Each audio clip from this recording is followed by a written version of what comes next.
Welcome back to the Aussie Prepper channel and welcome back to another video. Now today we will be talking renting and purchasing properties and risk assessments associated with doing that. So the first question should be, what is a risk assessment? Identify any potential risk, evaluate the likelihood of the occurrence actually taking place, and what the impact would be if the occurrence actually took place. So this risk assessment is really more important to people buying property rather than renting.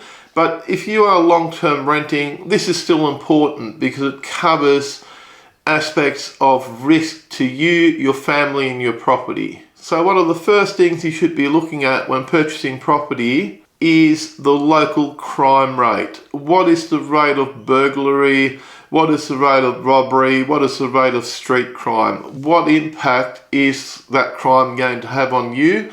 And how likely is your house to be broken into? That's the first thing to consider. Do some research on the area that you're looking at purchasing your property in and see what the local crime rate is compared to every other area in the country or within that greater geographic that you're looking at purchasing a property in. And some of these things depend on your own personal preference. So you might want to look at the proximity to public transport, schools, hospitals and other services such as shopping centres, shops, takeaway shops, restaurants, if these things are important to you. Now, I personally live in a remote regional area and I've got none of those anywhere around me. There's no real public transport.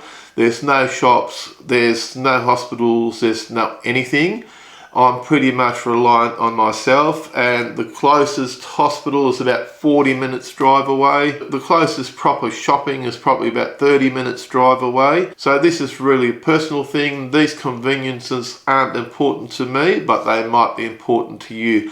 But be aware that a lot of times those conveniences will bring a risk of crime. So if you've got a house or property near a train station or bus stop, your chances of a break and enter on your property or street crime around your property are way higher than somewhere that is away from a train station and easy public transport access. So this is something that you need to weigh up. This is part of your risk assessment. So your risk assessment will be different to my risk assessment. Well, the risk assessment will be the same.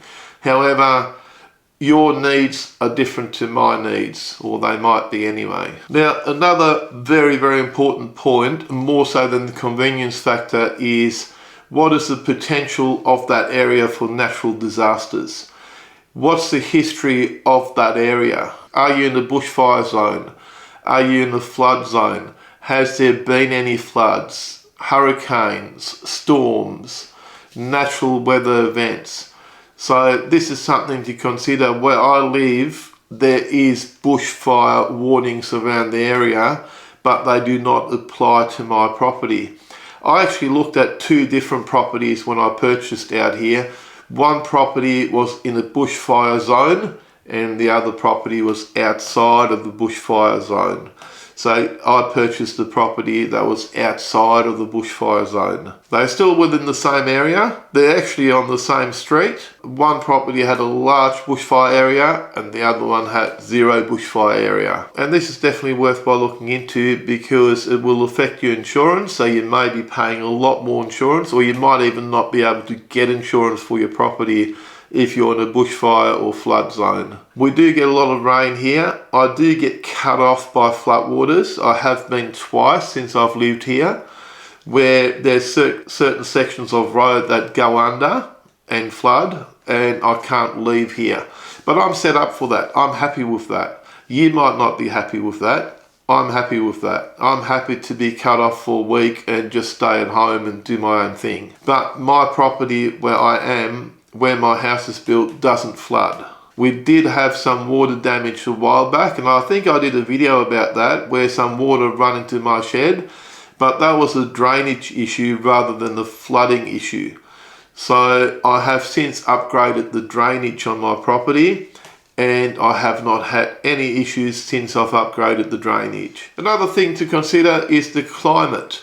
And I'm not talking about the weather, I'm talking about the climate, like the temperature range. How cold does it get in winter? How hot does it get in summer? And this is something that you need to decide on. So you're living in a climate that you are enjoying. The climate where I am is quite mild. The temperature doesn't really get below 0 degrees. It doesn't really get up to 40 degrees that often. So the temperature range here, for my standards, is considered pretty mild. And it's also good for growing a lot of plants, trees and vegetables, which is what I also do. So I'll be doing a video about that in the future. But pick a climate that you like. You're not stuck where you are. You can pack your bags and relocate. I've done that twice. So you're not stuck where you are. If you don't like it where you are, pack your stuff up and go somewhere else.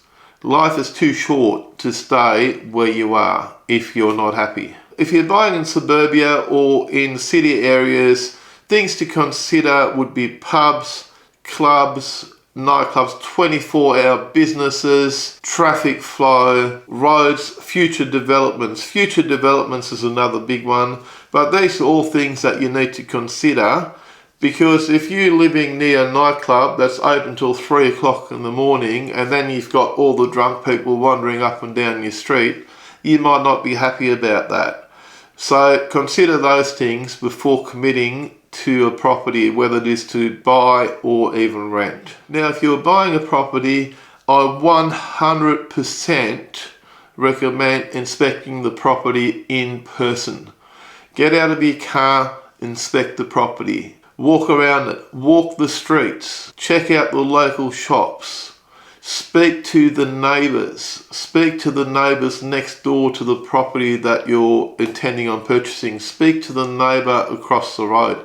People will be happy to talk to you in most cases if you tell them why you're there.